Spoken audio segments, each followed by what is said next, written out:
Social media is said to be the most significant instigator of change in the organization's social interaction of our time. The use of social media and social platforms such as Twitter, Facebook, Reddit, and Instagram by ordinary people is on the increase, which can now significantly impact on a company's reputation, sales, and even its survival. Social media networks like Facebook or Twitter no longer are platforms to exclusively exchange personal information with friends, families, and colleagues or the public, but rather it became a marketing data source created by many worldwide companies.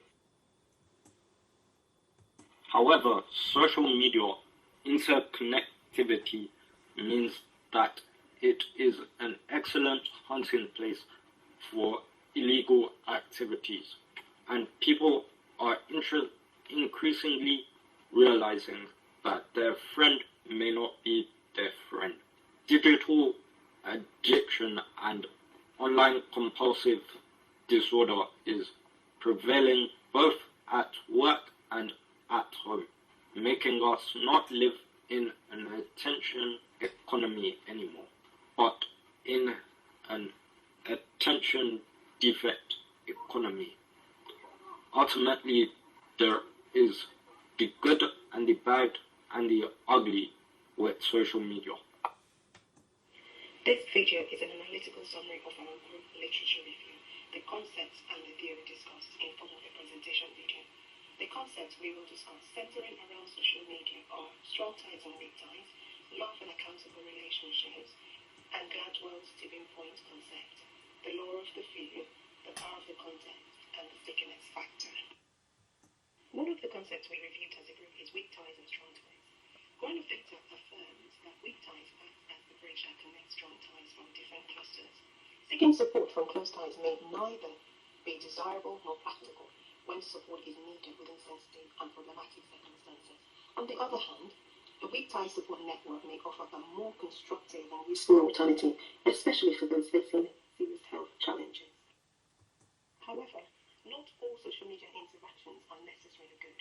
Some researchers argue that due to the abundance of social interaction on the social media, our social relationships are becoming more superficial. Others suggested that constant social media use comes with the swapping of a larger set of weak ties for a small group of strong local ties.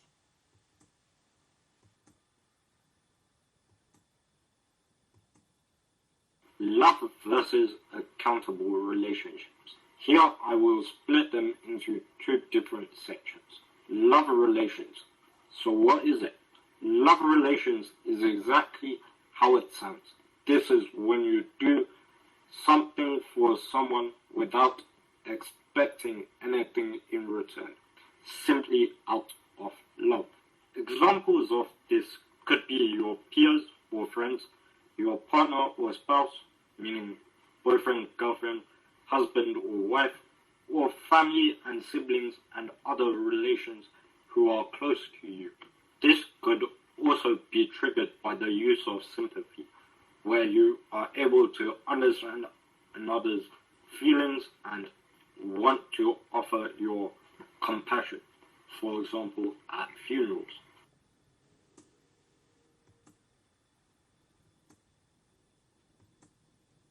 On the other hand, accountable relations are based on the theory that if I do something for you, you must do something for me. When considering business, this mainly occurs.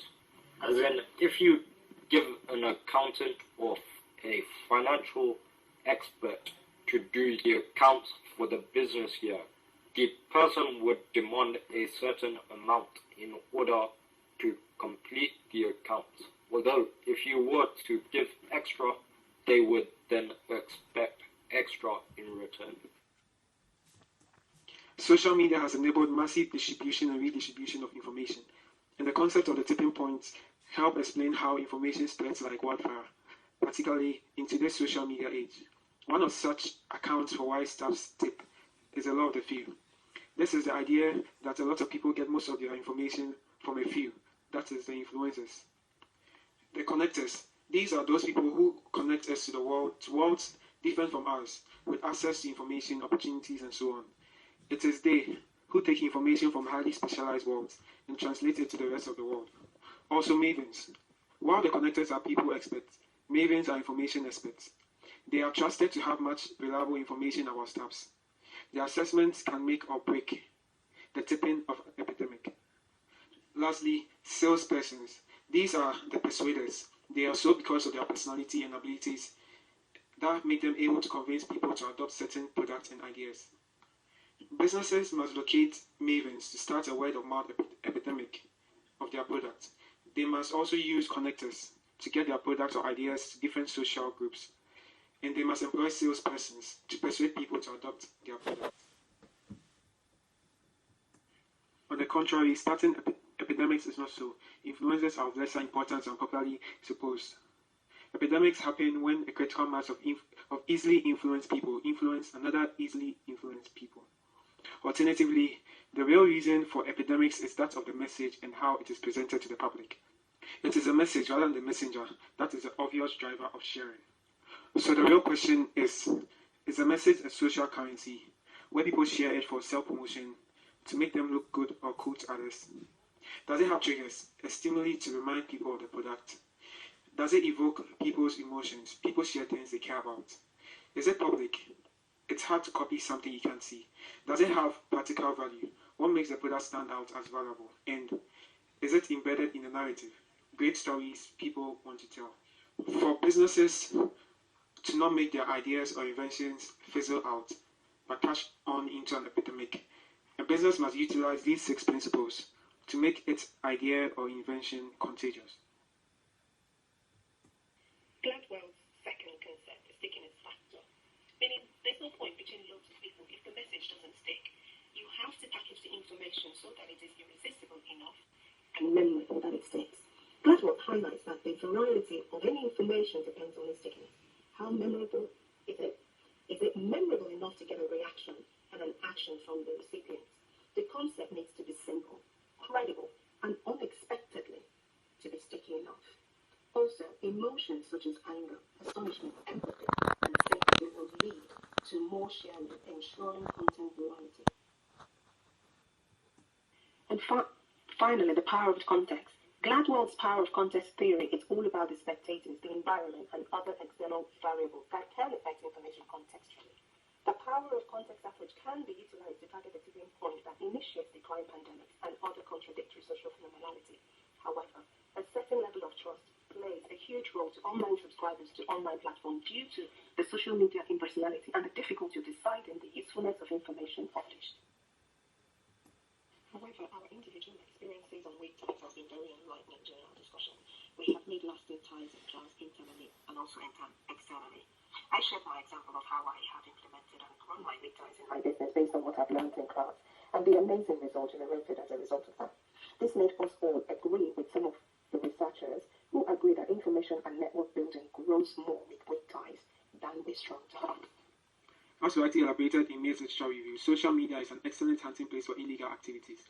Digital addiction and online compulsive disorder prevails, resulting in an attention deficit economy. This is an example of the perversity of networks highlighted in Moses' literature review.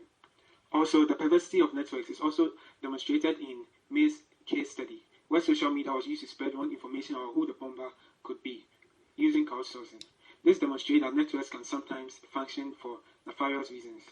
Also, the idea of reciprocity in an accountable type relationship, pointed out in Ron's literature review, can be seen in Moses' case study, but in a perverse way, where the Malaysians were repaying the Chinese for the sort of animosity they felt were being shown them, and this resulted in a brawl between the two groups. Also, May's literature review argues that due to the abundance of social interaction on social media, our social relationships are becoming more superficial. This is a media richness theory. And she also argues that social media brings about the swapping of a small group of strong ties for a larger set of weak ties. However, Vince et al. 2018 demonstrates in their studies that the core discussion network, made up of many strong ties, is not made smaller by social media, hence there is no real reduction in one's strong ties. This is so because the concept of multiplicity enables strong ties to keep more in touch with each other, despite distance and other circumstances that would have been possible. There is also a mutually reinforcing relationship between online and face-to-face communication, especially among strong ties. Bim et al. 2004. A true representation of the reality would be that social media just functions as another means of communication without much significant alteration to one's structural relationship richness, despite it making our core discussion network more dynamic. When considering the literature reviews written by both May and Moses, I was intrigued as they were completely opposite to mine. However, both cases indicated there are various pros and cons to using social media. For example, when looking in the case how a stolen mobile phone turned into a national issue chosen by Moses, it was clear that there were a certain use of both strong tides and weak tides, and a plausible evidence giving more of an accountable relationship between both parties involved, as the suggested outbreak between the Malaysian Chinese community and the Malaysian community, which caused a rift between them. On the other hand, in May's literature review surrounding the case of the Boston bombing, it shows the negligence of various social media users, as they don't care for the hundreds who got hurt, which shows the negative impact of social media. The platform of social media is built around weak ties, and that explains how, in all the cases, information spread rapidly through the networks. And these weak ties, which link one cluster of ties to another, were what enabled information to spread across a much wider scope of the network. This explains why a connector who has extensive weak tie links has much power and influence. This is because of his access to much information, opportunities, and so on from different social groups. Mavens are also influential because people look up to them out of love. This is a love relationship. They are more than experts. They are more socially motivated. They love people and like to help them. Hence, people trust them and look up to them for credible information in an information overload. In all the case studies, there were tipping points which made the case turn into a social epidemic or become viral. What made May's case study tip was the stickiness of the search for the Boston bombers. For one's case study, it was the stickiness of the message of a search for a valuable blue cap. And in Moses' case study, it was more of the contextual background of racism or racial tensions between Malaysians and Chinese that made just a stolen mobile phone be redirected into a much bigger issue of a racial fight. So in Ron's and May's case study, it was the content of the message which appealed to everyone that kept sharing it, the stickiness factor. And for Moses' case study, it was the tension of the racial conditions in which the message was received. This is the power of context. In all the cases, however, there isn't a strong case of an influencer, that is, a connector, persuader, or maven, causing a social epidemic. It is rather the message and how it was portrayed that encouraged the sharing and the publicity enjoyed in each case. The case study, contrary to Gladwell's view of emphasizing on influencers, that's the 20% view. There is a demonstration that the message, rather than the messenger, is what is the obvious driver of massive information sharing. As Walt and Dodd 2007 observe, an epidemic happens when a critical mass of easily influenced people influence another easily influenced people.